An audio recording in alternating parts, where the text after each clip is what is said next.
Bonjour, Henri Dispend de Florent, votre ostéopathe.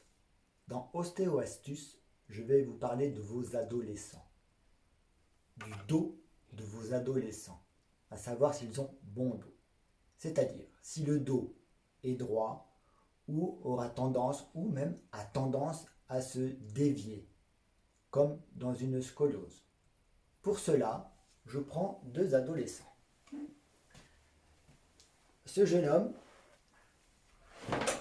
et je vais regarder la hauteur des épaules.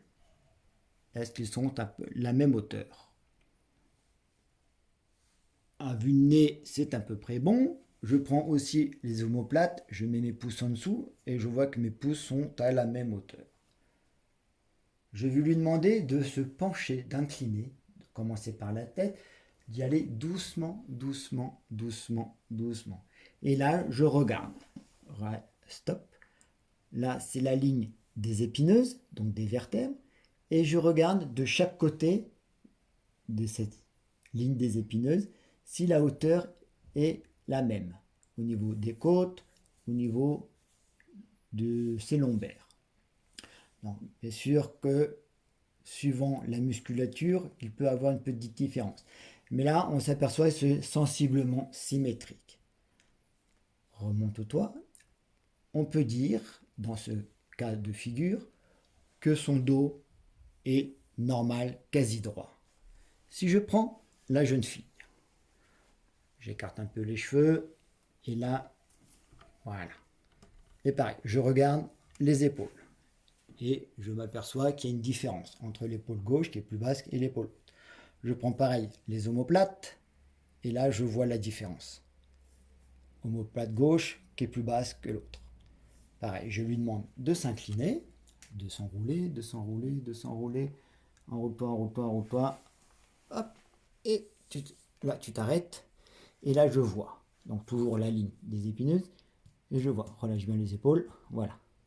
Je vois qu'il y a une différence de hauteur entre le côté droit, côté gauche.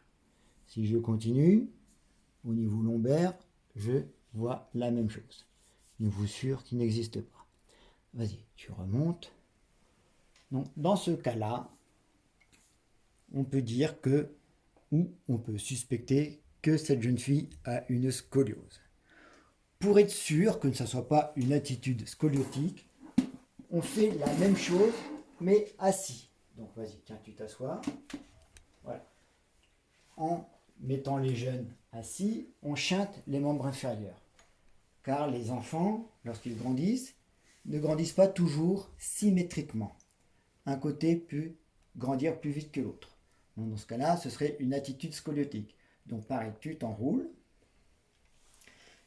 S'il n'y a pas de différence, donc les jambes n'entrent plus en jeu, c'est que c'est simplement la colonne vertébrale. Et là, on voit que c'est bien symétrique. Ce jeune homme a sa colonne quasiment droite, sans scoliose. Vas-y, remonte-toi, tu t'assois, et là, pareil, tu t'enroules, et on voit, non, reste allongé, qu'il y a toujours cette différence.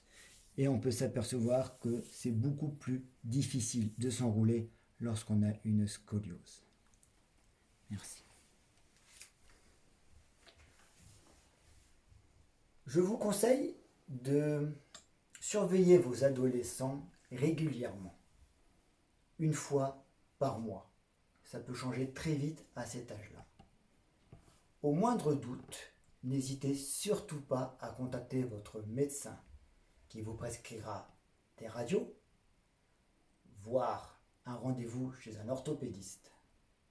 Suivant la gravité de la scoliose, l'orthopédiste pourra vous prescrire un corset de ce style-là que votre enfant portera la nuit ou toute la journée.